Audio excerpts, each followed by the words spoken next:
My friends, my friends, we are going to be going through the book of Kings again.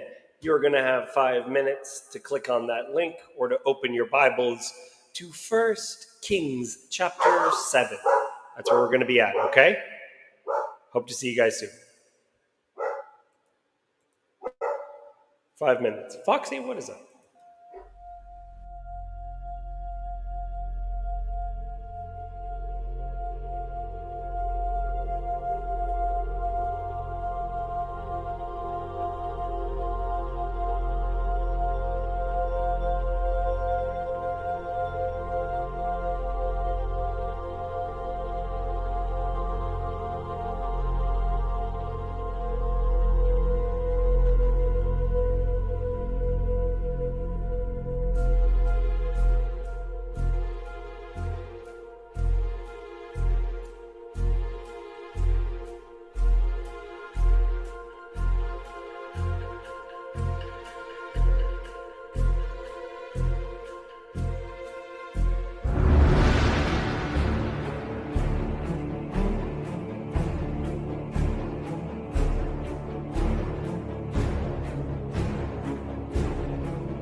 Shalom, Yom Tov. How are you, Yoav? I'm fine. How are you? I'm doing good. I'm doing good. Been able to get back a little bit to doing some art. So you can see there's additions slowly being added. Every now and then I look at a video from a very long time ago, and it's a lot more empty behind me. So that's good. Actually, here, I got one right next to me that I'm working in the middle of working on. This is this is my version of seraphim. So that is the scales. You can see the color of bronze that's reflecting off of it. It's got like a gold on the wings.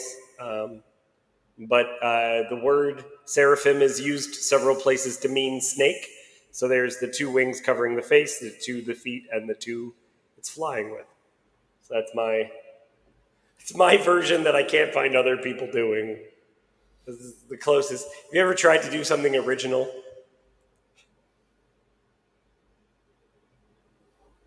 Oh, someone said interesting audio, David. Am I echoey? What is going on?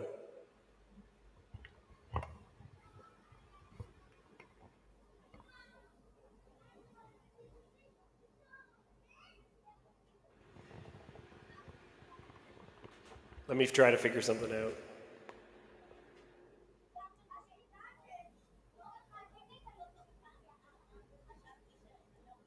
Okay, is that better? Can you hear me?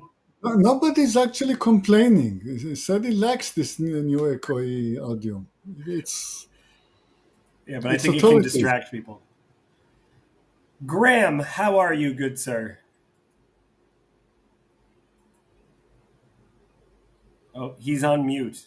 Graham, you have to unmute yourself if you would like to speak.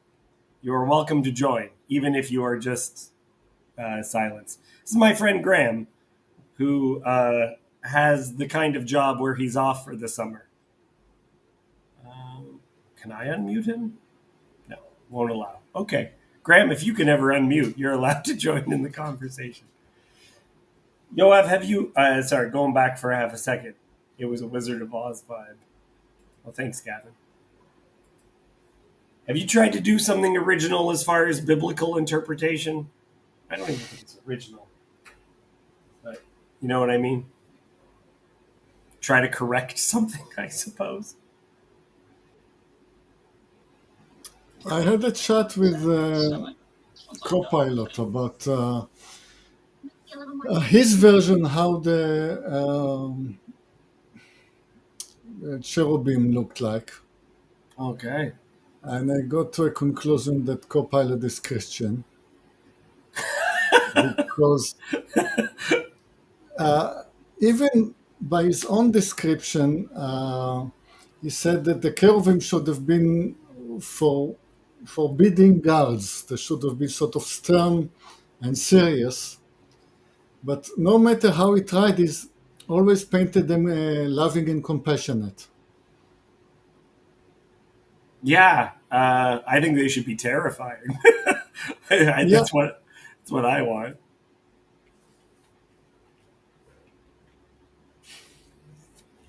What's the name? No, not lemur. Trying to find the images for it. The Babylonian ones. I love the way they look, and they're terrifying. They're throne guardians, right? Okay. Okay. Let's. We're gonna jump into the text. Maybe my friend Graham will have figured out his phone or whatever. you have nobody to read it. I will read it myself with my own lips. I'll do it. And if people don't like it, I don't know. Well, then come out, Gavin. If you're so upset to hear me reading the Bible, you can come out and read the Bible yourself. Solomon was building his own house 13 years, and he finished his entire house. Okay. Immediately, I already want to stop because I was mentioning this is basically 2 years longer than it takes to make the the temple. He makes his own house. He built the house of the forest of Lebanon. Its length was 100 cubits, and its breadth 50 cubits. and its height uh, 30 cubits, and it was built on 4 rows of cedar pillars, with cedar beams on the pillars, and it was covered with cedar above the chambers that were on the 45 pillars, 15 in each row. There were window frames in 3 rows, the window opposite window in 3 tiers. All the doorways and windows had square frames, and window was opposite window in 3 tiers. Do you have any thoughts on that, Yoav?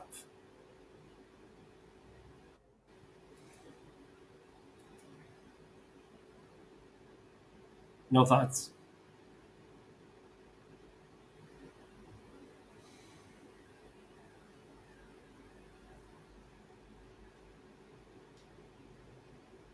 Yoav? It takes me time to digest it. Yeah, yeah, yeah. It's all the words are different. A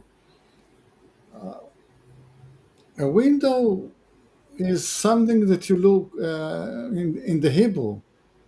Hebrew is something that you look out of. It's a Mhm. lookout spot. Yeah, Uh, that's but I mean the Hebrew here is difficult. All sorts of words being used not in the normal way they used in modern Hebrew. So it takes time to digest. yeah, yeah.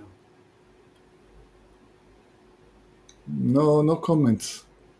I um I was making, or sorry, Don is asking a question that you were kind of saying last week. Is the king's house just a private house, or is it where everyone comes more than a house?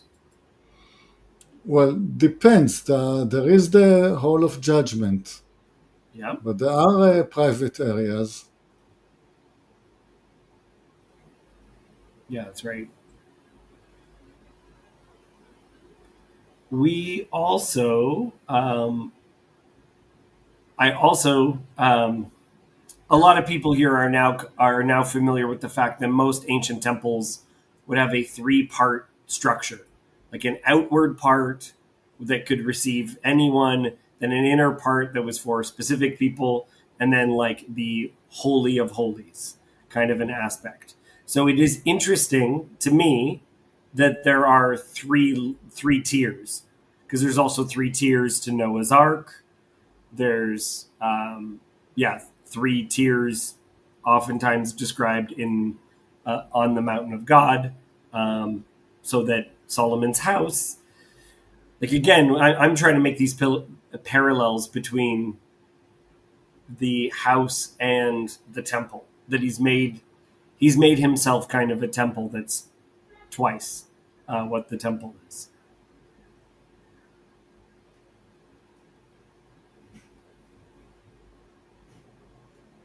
Sound good?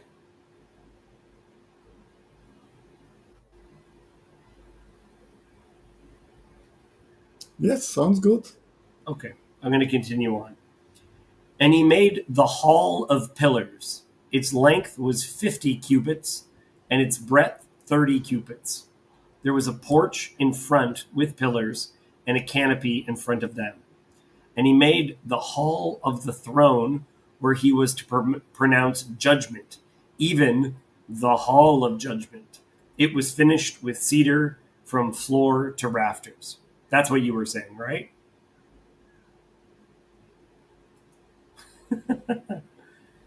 Maybe there's a fractal Trinitarian structure to reality. Maybe. Maybe. Yeah, so the houses have these other houses in them: Hall of Pillars, Hall of the Throne, Hall of Judgment.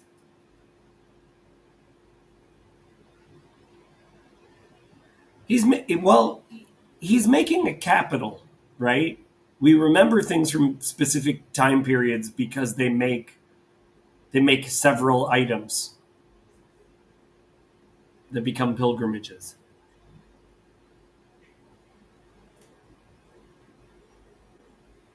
Do you have any thoughts on the Hall of? I don't know what the Hall of Pillars is. Do you have any idea what that is?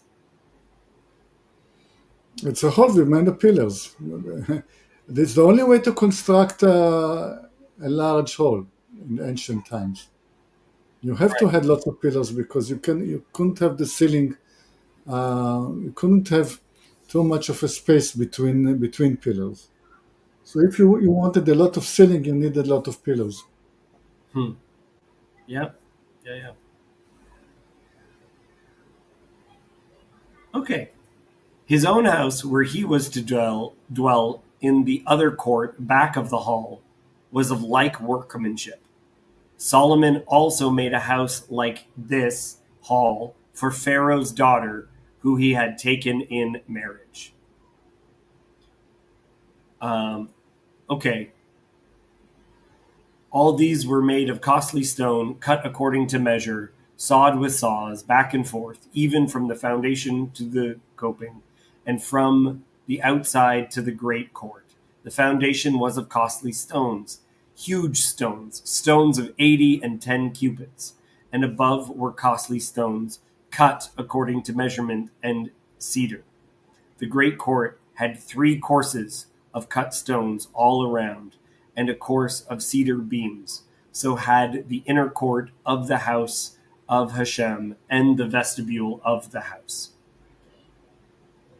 So this, of course, I've already made mention of this before, but it's not my fault that the text repeats. So now I have to repeat. It reminds you who his wife is. It doesn't just say he also made one for his queen, right? And right after this, right, last chapter we talked about what the temple construction looked like. Now it takes this break and immediately goes back to the temple furnishing. Why didn't they have the temple furnishing and the temple next to each other? Why does it interrupt that description to tell us about his house, how he worked on it for twice as long, and a reminder that his wife was Pharaoh's daughter? To me, it's because it's because Solomon is a Pharaoh type king. Pharaoh Solomon is a Pharaoh like king. So he's like Pharaoh. So here are the direct connections to it. It's going to go out of its way in the ordering of how the text talks to give you some kind of an interpretation. I'm wondering your thoughts on that, Yoav, because you're very much, well, just what does it say? Don't give me your interpretation. Do you think, I want you to speculate with me. Do you see what I mean when I say that it interrupts itself to remind, like, it seems like the text wants you to be thinking that Solomon is a Pharaoh like figure.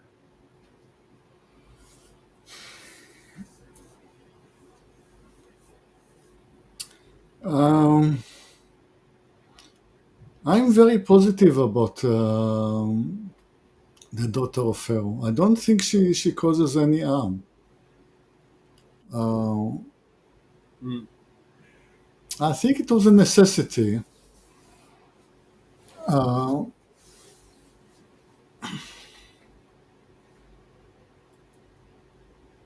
To create, like, for the sake of alliances, you mean? in the eyes of Pharaoh, the land is still Egyptian. Uh, the fact that he is tolerating Solomon as his equal is saying a lot. Uh, I would have politically, I would have paid a steep price for that, and he does. He actually built her own palace. I mean, later he would have many other women, but he will not build a palace for each one of his other women. Right. Uh, she is she's more than a wife. She's the ambassador of Egypt in Israel, and it's a respect he pays for Egypt. and actually the only way he can secure his kingdom. Uh, it wouldn't be just enough to be a friend of the pharaoh, because Right. he would have competition in that. Uh, Well, unless I'm mistaken, there's a bunch of literature now within the like through in anthropology that the Philistines have a direct link with Egypt. So the idea what sort of a link? that there's a cultural link, and that sometimes they're even um, not exactly a vassal state, but that they yeah, there's some kind of a I could try to find some of the literature that I was going across. Okay, some of the Philistines were mercenaries with Egypt, Right. and they were resettled after serving some time with the Egyptian army. They were resettled at the border, Hmm. as the Romans would settle their retired soldiers on borderlands. Some of them were enemies of Egypt Right. that settled in the land because they have failed to get into Egypt. But even Lots if of it's different Philistines around. right, right, right. But if one of the groups of Philistines is related to Egypt, um, it might be good for there to be treaties that are made with Egypt specifically. No, they only are related to Egypt in as much as they had business with Egypt, either fighting for or against Egypt. Hmm. They're not relating to Egypt ethnically, not at all. They're all Greek or Italian or coming from Anatolia. Various lots of different extinct nationalities that used to be there. But they're tied to Egypt are very weak. Uh, Egypt should be feared for itself, Yeah, yeah. because Egypt thought itself as the owner of that territory, not because of its relationship with the Philistines. Yep. Okay, that's good. I accept that. Mr. Sartori, have you any thoughts?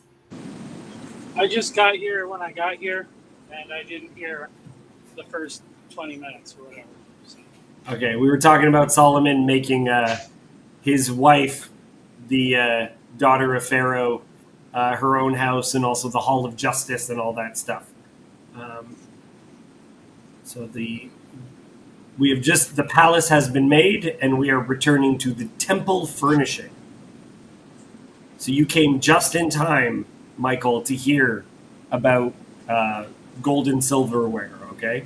Okay, and I will give a prediction that nothing bad will happen from that relationship.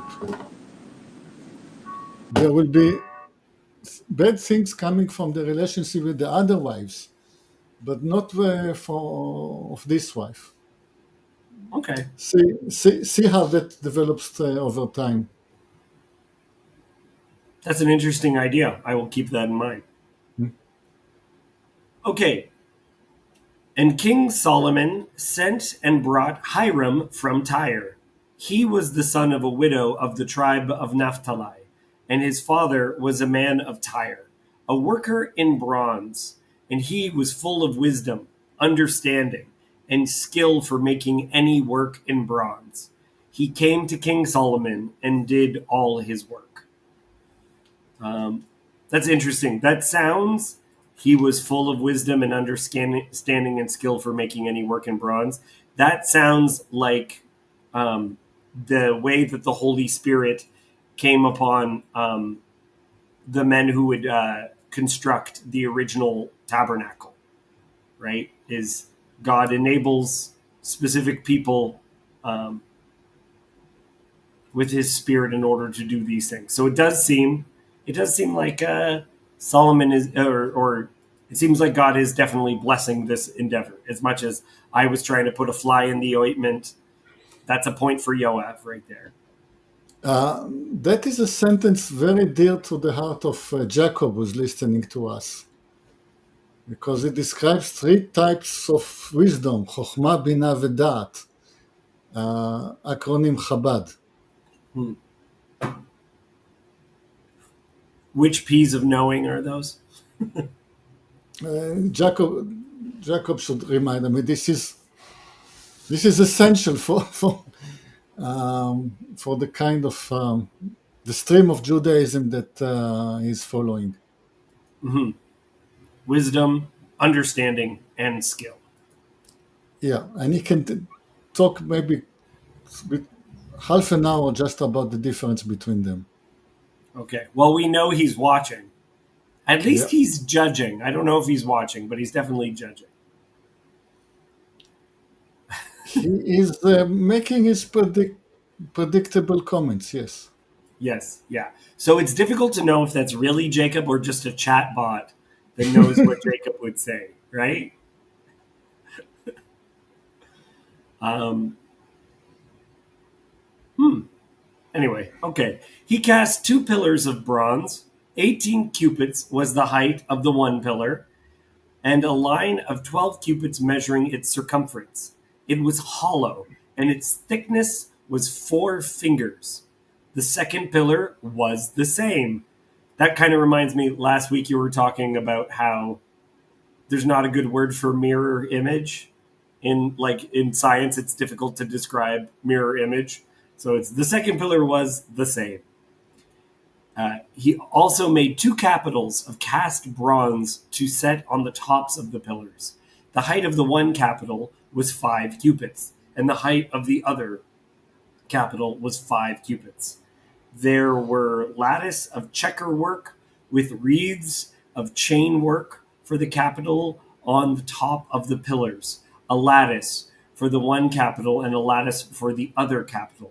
Likewise, he made pomegranates in 2 rows around the one lattice to cover the capital that was on the top of the pillar, and he did the same with the other capital. Now, the capitals that were on the tops of the pillars in the vestibule were of lily work, 4 cubits. The capitals were on the 2 pillars and also above the rounded projections, which was beside the lattice work. There were 200 pomegranates in 2 rows all around, and so with the other capital. He set up the pillars at the vestibule of the temple. He set up the pillar on the south and called its name Yachin.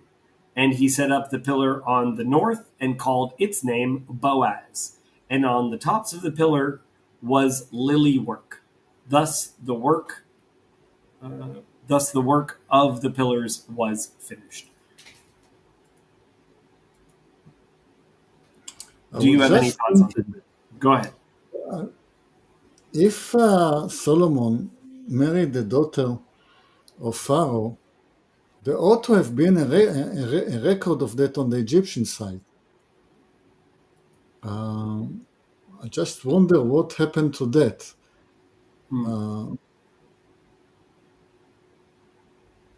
Perhaps later generations of pharaohs did not like that concession, did not like to mention that concession. But maybe one day it will be discovered. I mean, under a forgotten stone or a fallen down pillar. Right. Here's back to some of my images that I was sharing before. You can see over here the bronze pillars. This is more of the Solomonic temple. This one you can kind of see them in the back there. Lots of different artist depictions of what that might look like. We don't have a ton of records. We have a ton of records, but it's difficult to explain just how much could have been recorded. There's so many times, and some of these dynasties that we consider to be like worldwide empires. This Solomon was only like the kingdom of Solomon is short lived. It's sadly short lived.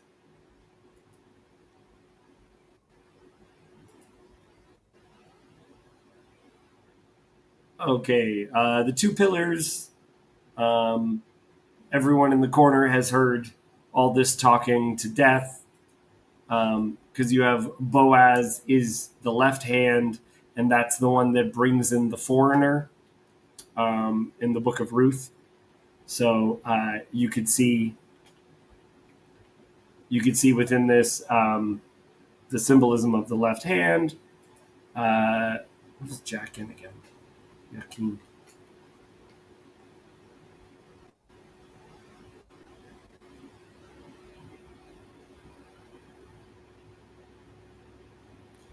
And then there's just too much symbolism in this. I don't even know where to start with that one.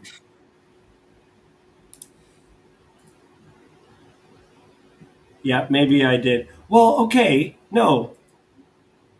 He previously is spoken of as being from Tyre, but in this chapter, um, did I skip it? Are we In, talking about the same Hiram as before? well, that's a good question. That is a good question. Who was the previous one? What do we know about the previous one? So he again is called in both chapters. It is Hiram, the king of Tyre, and again it says brought Hiram from Tyre, but No, this time, this is not a king. so He this comes to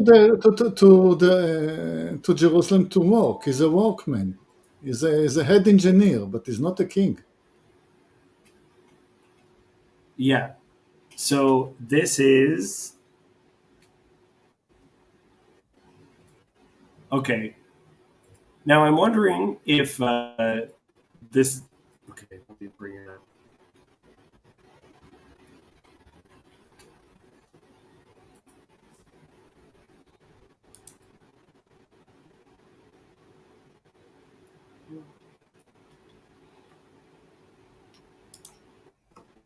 Okay, and Hiram, king of Tyre, sent messengers to David. Is the first mention of Hiram. That's in Second Samuel. Then in First Kings chapter 5, it says now Hiram, king of Tyre, who's this is where it becomes interesting though. He helps with the building of the temple, the first Hiram. That's in chapter 5. We are two chapters later, and it says it's again a Hiram who is from Tyre. So a lot of people will identify him as the king, but you're completely correct that it's some sort of a craftsman as well. So is it? I don't know if it's the king directly.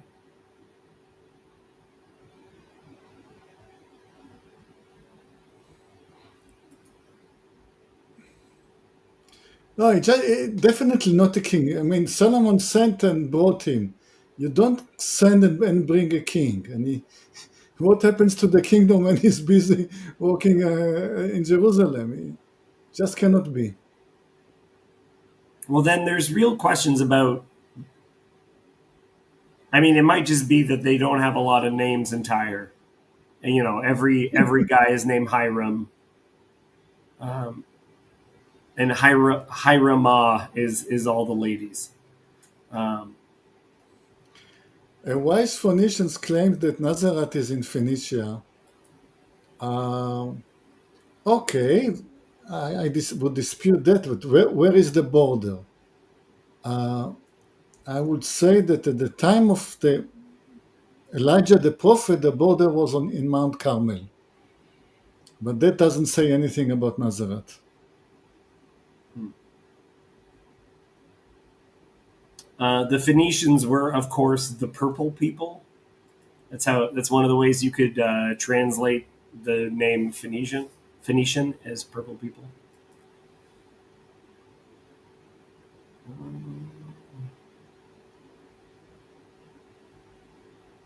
Okay. Let me go back to the text.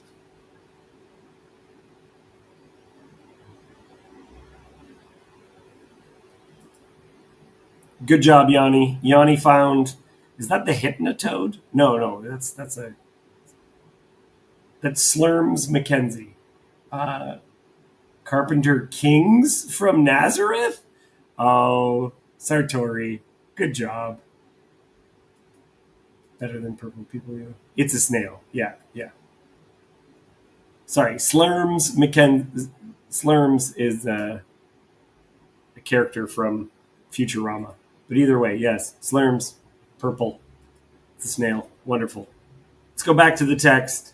You guys are gonna have to go on your Boaz Yakin, Hiram rabbit trails on yourself.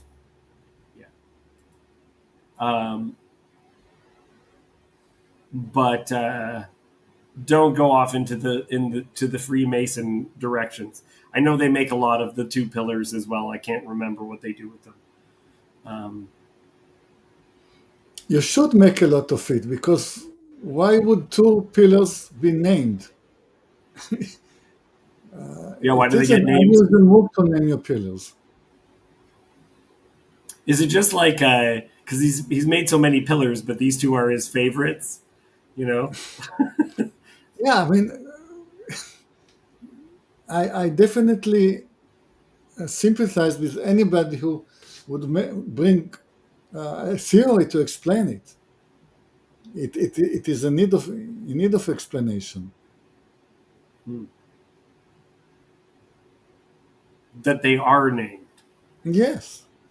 Who else names pillars, and why only those pillars? So many others in the temple. That's a great question. Well, they're usually, when people depict them, they depict them as like as entry points. But I get what you mean. Like, who cares? Why not name? Why not name the bricks around the door? Why not? Yeah. There's a bronze gate that gets named, the Nicanor Gate, but it's from a story. It's not just made much later and given people's names. Do you have even the slightest theory?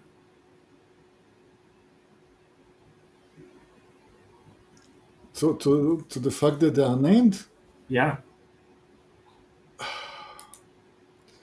I will need to improvise on the spot, but I will start from maybe there were no pillars. If they are named, maybe they are not pillars. I need to look at it.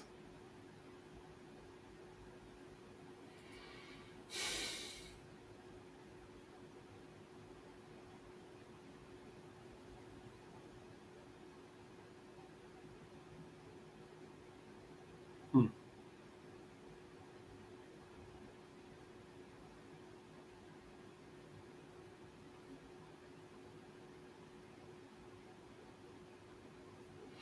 Okay, I think I just have to leave it there.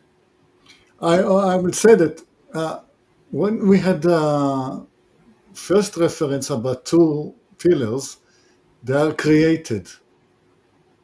And then we have there are reason. He has reasoned he erected the pillars.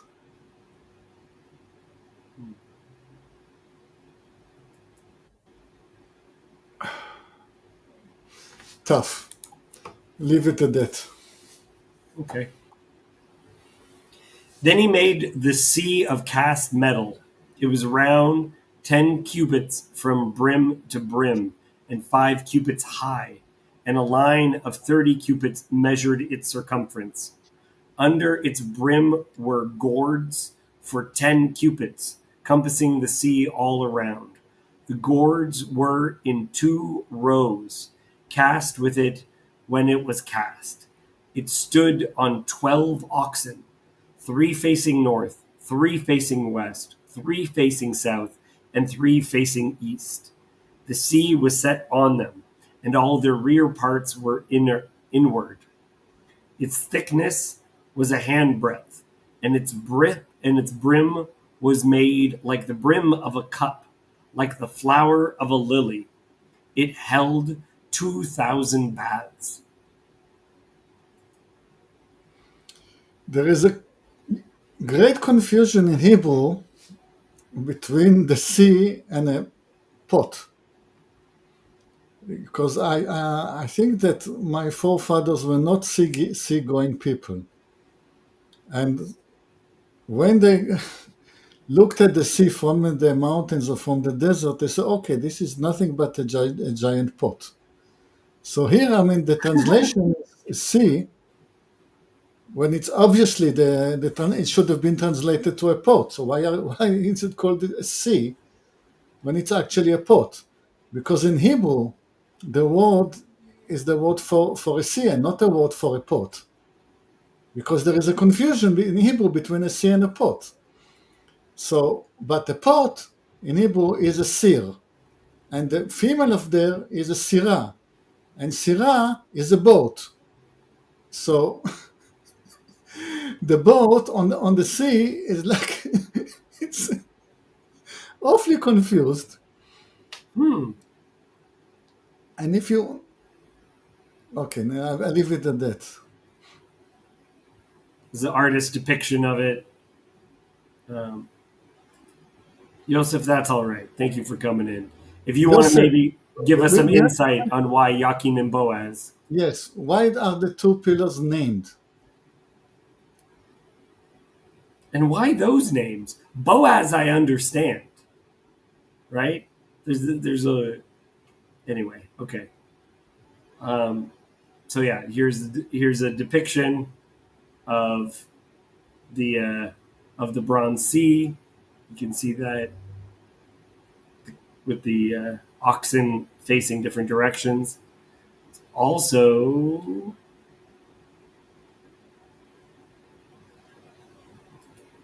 I understand Boaz getting the name because Boaz is a great character. He's a major character in a book.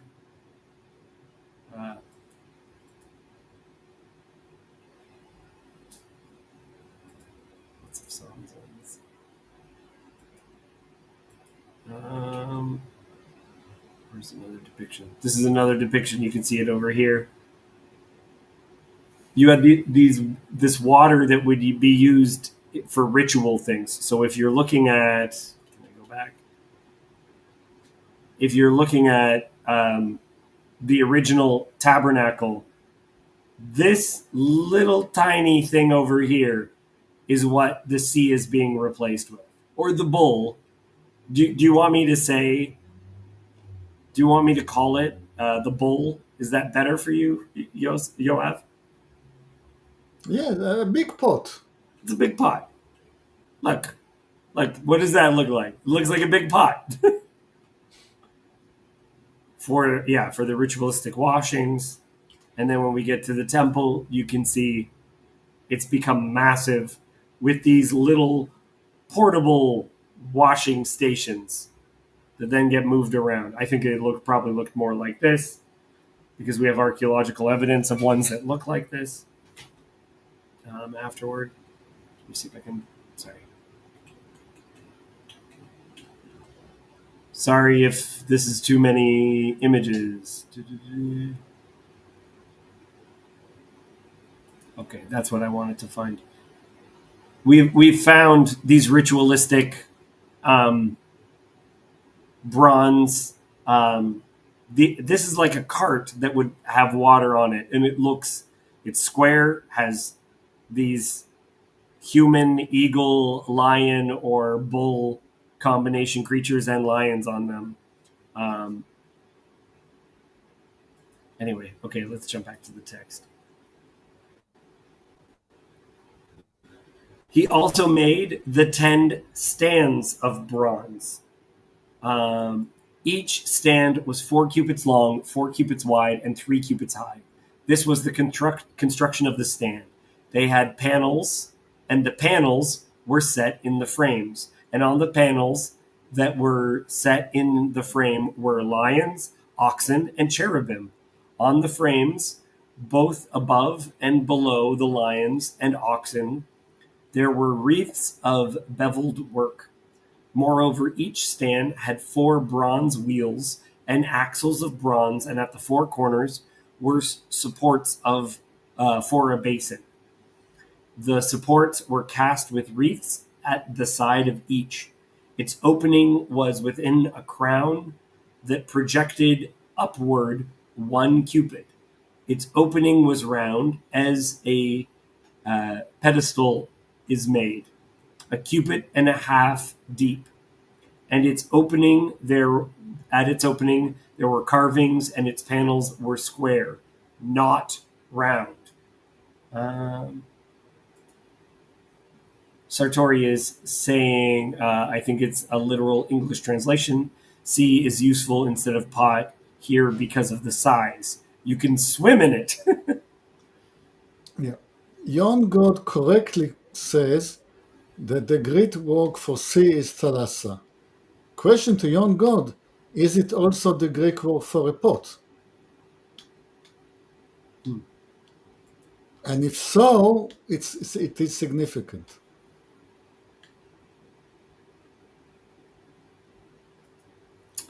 This again is the image that I was showing before, so you can see that it's square, not circular, but it has this circular top to it. The images, the beveled work, there's a lot going on all here. Okay, just to go with the thread, Yon God, can you please find whether there were 2 words in Greek for sea, and whether thalassa is the more ancient one? Now I have something profound. Why does that machine, why does it have wheels? And my answer is because it is used in a place where there is a road, where the floor is flat and hard. Whenever you have a place where the floor is flat and hard, this is a place where you have to have machines on wheels. Okay? It was if it was out in the desert in the sand, it won't have wheels. Why is this significant? Because if I want to think, when was the wheel first invented? When was the wheel first used? It would be in a place where the floor was flat and hard. I'm getting somewhere, but Are you talking about the mining carts? The Yes. theory that wheels were invented for mining carts? Yes.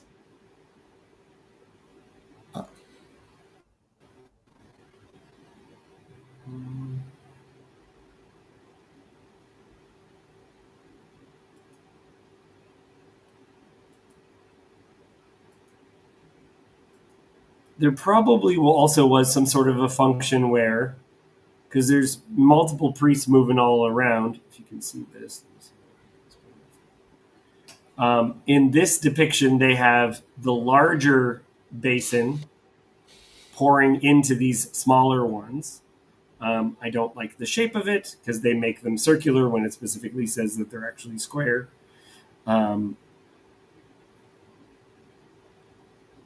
So there's questions about, like, it's filling these guys up.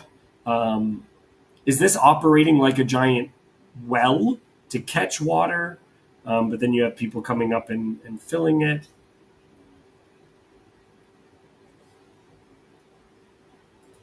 Yeah, I kind of like these depictions better.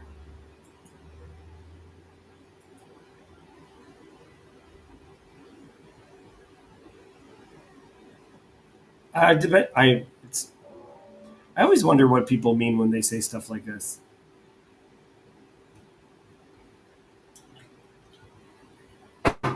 Watch me how silent I can be when I want to. Wow. Okay. And the 4 wheels were underneath the panels. Oh, here, let me switch back. And the 4 wheels were underneath the panels. The axles of the wheels were of one piece with the stand, and the height of the wheel was a cubit and a half. And the wheels were made like a chariot wheel. Their axles, their rims, their spokes, and their hubs were all cast. There were 4 supports at the 4 corners of each stand. The supports were of one piece with the stand, and on the top of the stand there was a round band, half a cubit high, and the top of the stand, its stays and its panels were of one piece with it. And on the surface of its stays and on its panels he carved cherubim, lions, and palm trees, according to the space of each, with wreaths all around, after the manner he made the 10 stands.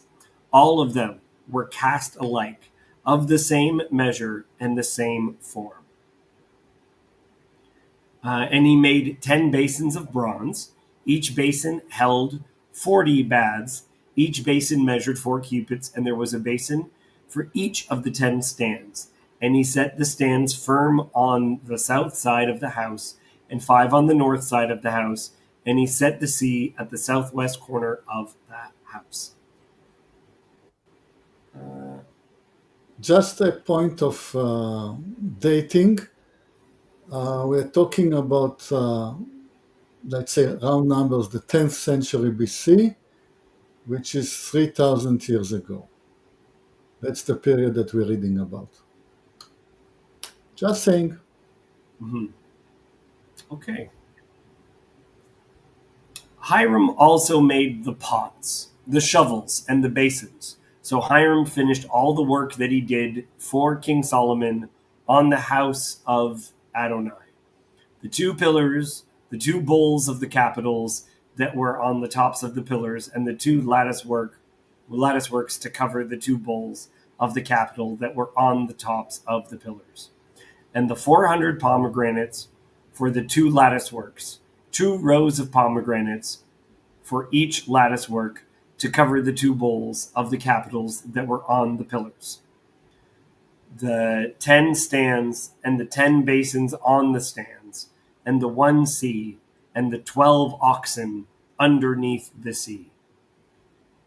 Now the pots, the shovels, and the bait. Can we pause for 1 second?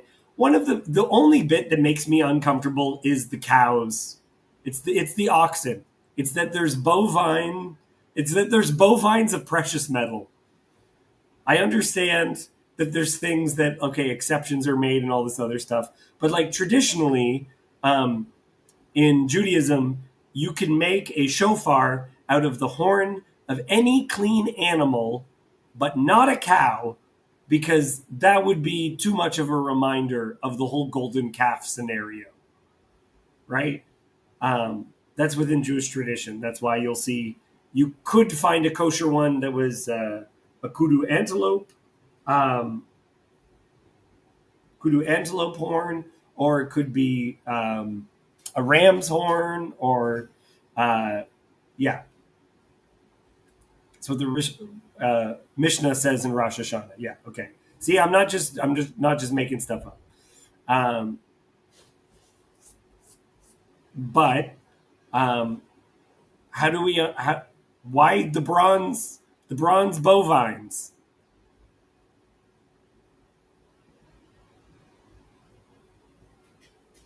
Okay, this sounds like Jacob. This, I think, is the chat bot. No.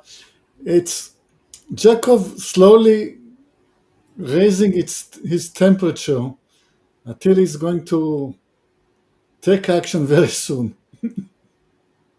Yeah. Okay, so yeah, the symbol of the cows I like, but I don't like. I think it's an impressive animal, but it feels weird. Yeah, the 12 obviously symbolic of the 12 tribes.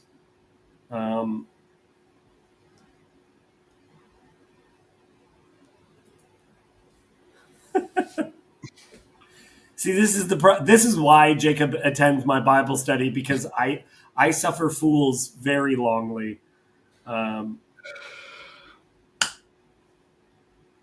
I will be again very tolerant of using the imagery of cows. You have to understand that these people did not have a conceptual world that is as varied as ours. They were thinking in terms of cows. It would have been very difficult for them to imagine building something that is not cow-like. Yeah. Well, and when in a generation they make the capital in Samaria, they make 2 cows, 2 bovines for worshiping.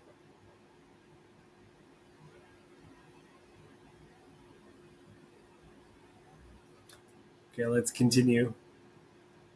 Now the pots, the shovels, and the basins, all these vessels in the house of Adonai, which Hiram made for King Solomon, were of burnished bronze. In the plain of the Jordan, the king cast them. In the say he's referred to as the king again. So it is the king. It is. Sorry, I'm glad that we were having these conversations. I see other people. Look, if you want to argue, you're arguing in the chat. Yoav, pay no attention. Okay, pay no attention to these fights that are occurring. Pay attention to what we just noticed here. Yes, I need to read it. Yeah.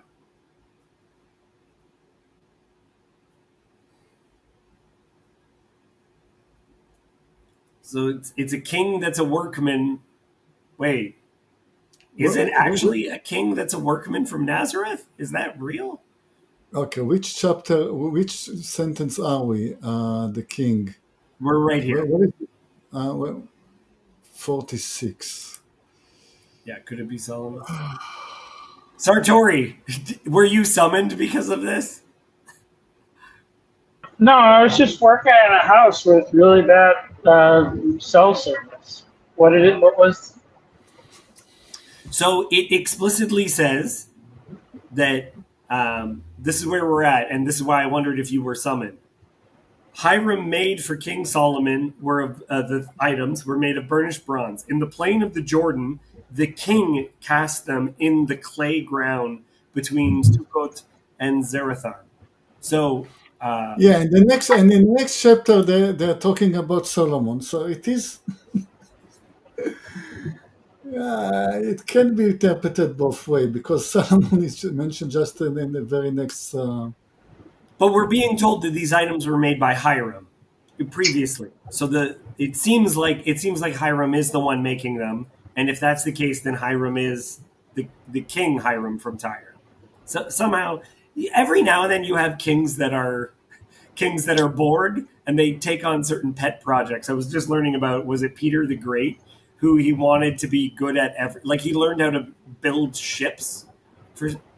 Yeah, that's definitely a part of being a good king. I mean, to know like what all people do, I would be surprised not at all if Solomon learned some skill to the degree that he was able to contribute some bit of this work himself.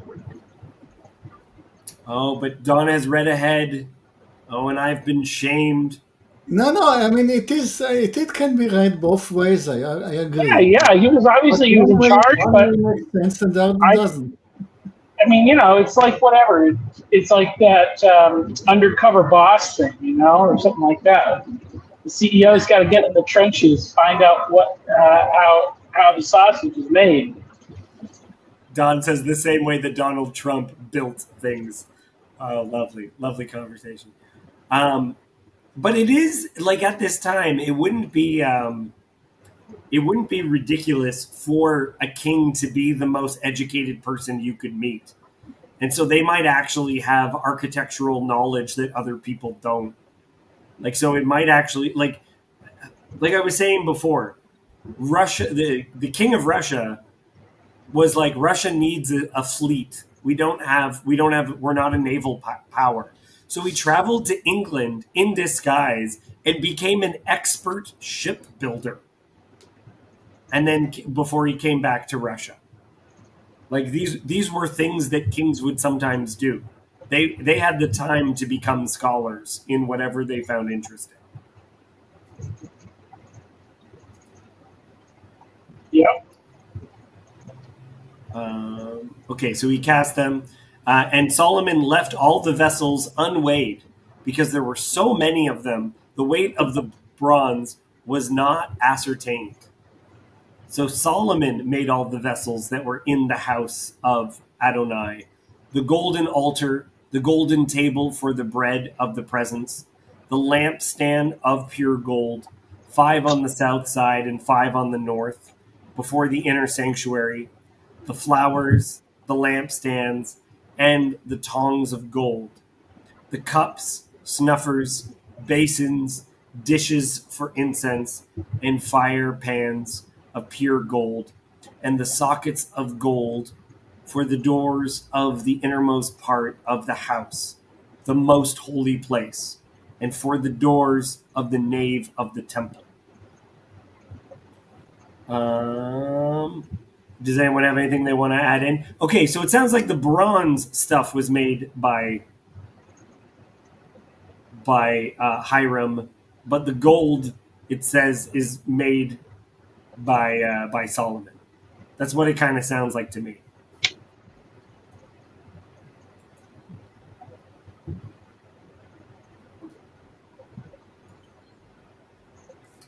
Look at all these kings who are tectons, Michael. Yeah. 2 tecton kings, amazing. I mean, it's a pretty good path to becoming a king. Like, you know, the technological route.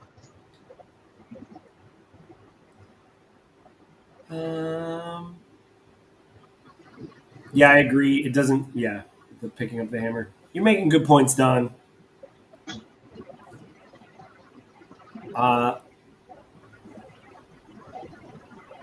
Thus, all the work that King Solomon did on the house of Adonai was finished. And Solomon brought in the things that David, his father, had dedicated, the silver, the gold, and the vessels, and stored them in the treasuries of the house of Adonai. So this is interesting because there's also like there's booty that's just being kept in the temple that doesn't like that I don't associate with anything, any temple rituals. They just had some. They just had some treasure in there.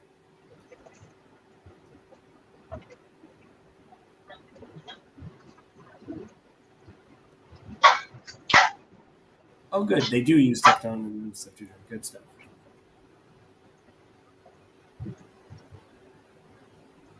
Oh yeah, we talked about banking last week, like the treasuries and all that stuff. Good memory, Yanni.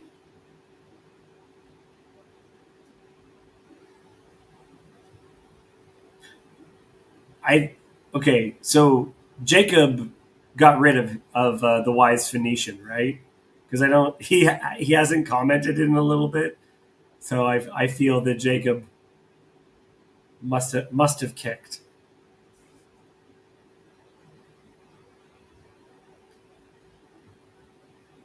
Okay, so we have all the elements that have been created for the temple and Solomon's house. I don't know. Does anyone have anything else they want to add about this section?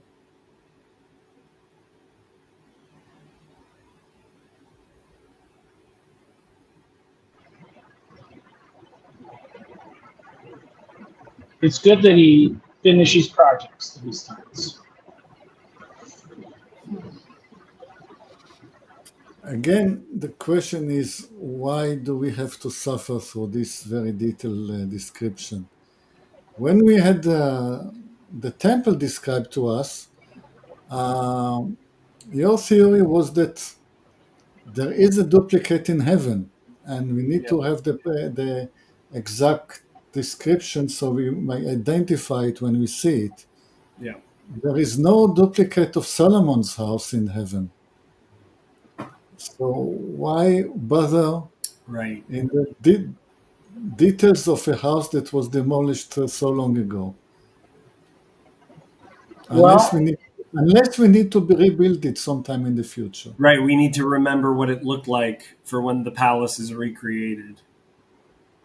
I mean, I wonder if there's something that, like when it says in Ezra and Nehemiah there, which rebuilds it, and then like whatever the people that had seen it, like the old people were weeping. That when like, I wonder if that's a case of they have the directions, they're following the directions, but because they didn't have the vision or whatever that the original builder did, they got all the details wrong.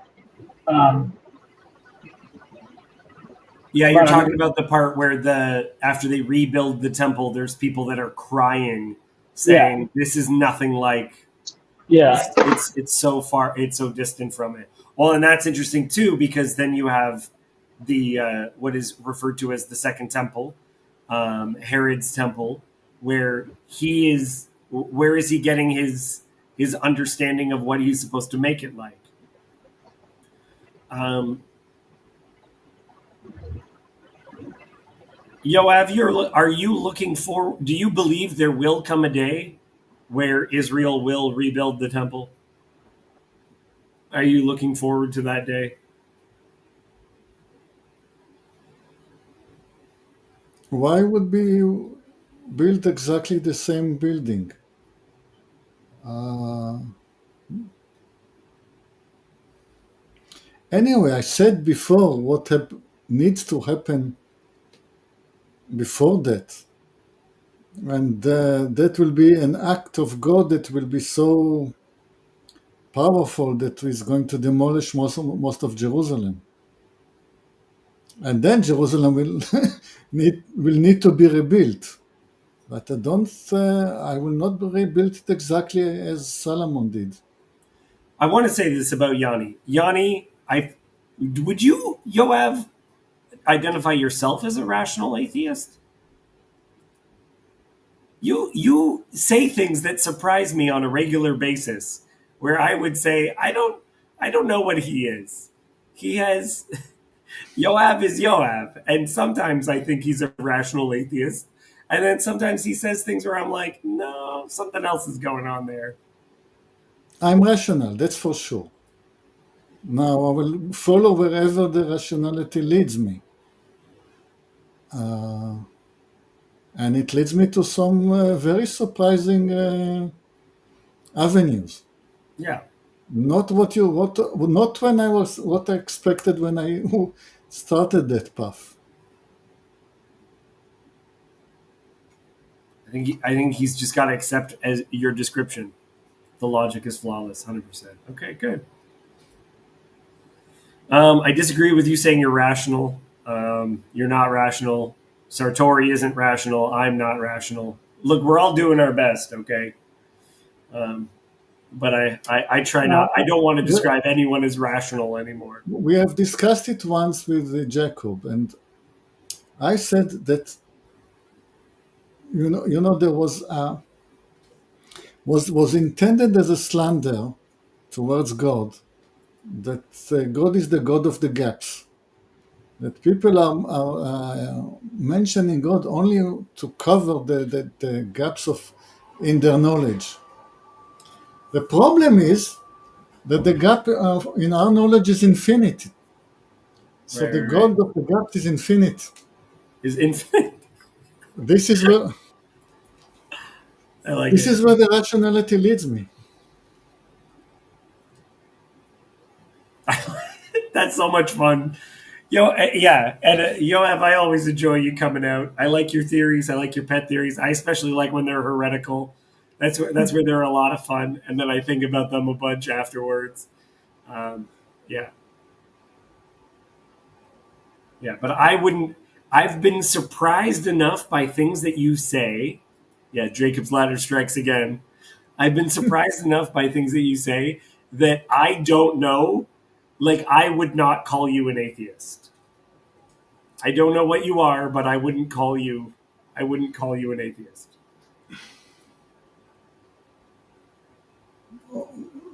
Based on what evidence would I be an atheist? Maybe just because you poo-poo on certain things. You cannot consistently be a rational atheist. You But can that's just be okay. rational. Yeah. But that's also why I was asking you your opinion. I would completely understand if you think that you guys should, for national unity, regardless of what you believed in that house, believe that the house should be recreated.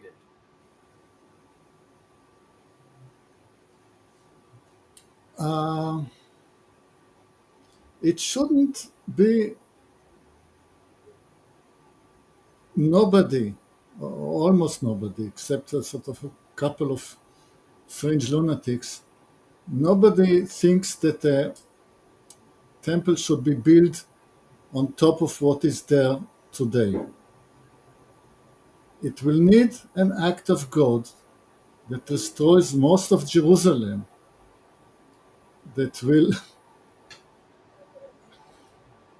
be the right moment to start building again. But again, we will never, as a nation, we are not united in anything. We will never agree about the architecture of what needs to be built, if at all.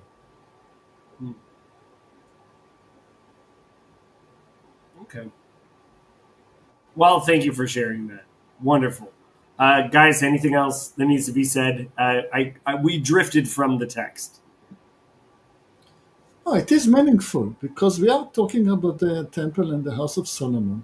That's right. And I think that my question was, why? Why is this chapter here? I think this is a valid question. Yeah.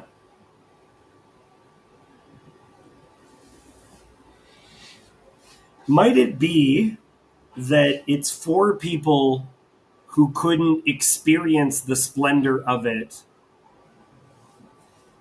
to experience the splendor of it? Because this did take place, for instance, the Hunchback of Notre Dame. People who could not see the Notre Dame um, in French, it's just called Notre Dame of Paris, right?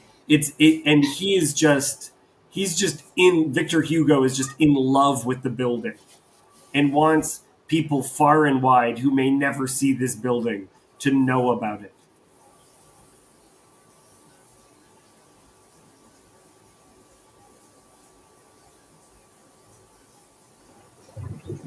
I saw it.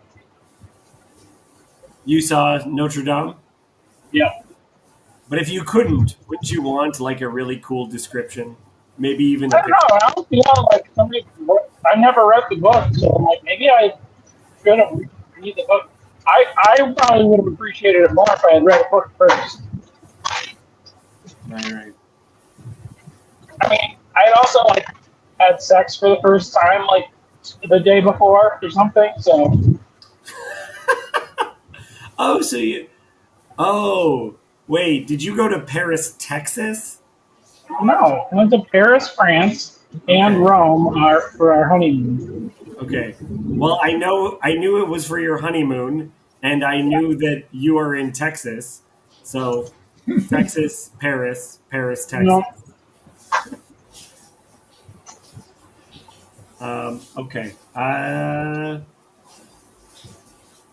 Yeah, that's a good question, Yoav. It's a very good question. But yeah, but I think the explanation that this is how you can help people to envision it, uh, that's also a very good explanation. How would I mean, I need to describe it for the people so they can.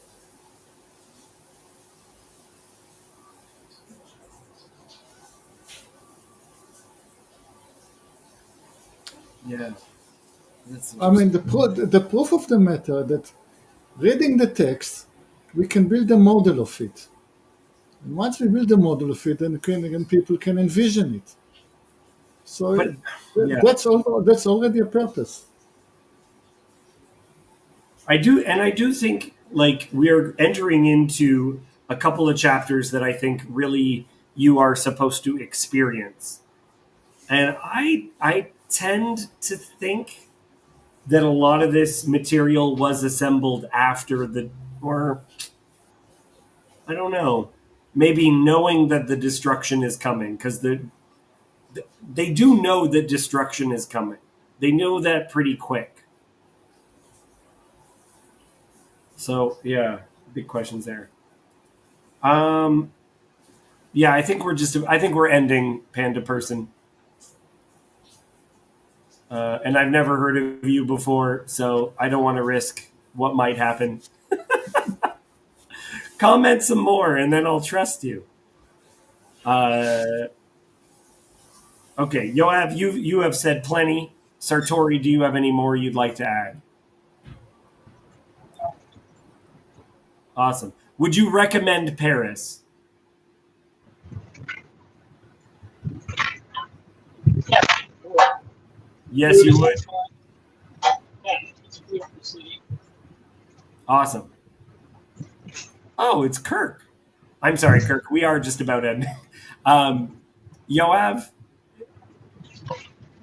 Yes, I know, but you're usually not a panda person. I remember. I need to stay last. I will stay last. Okay.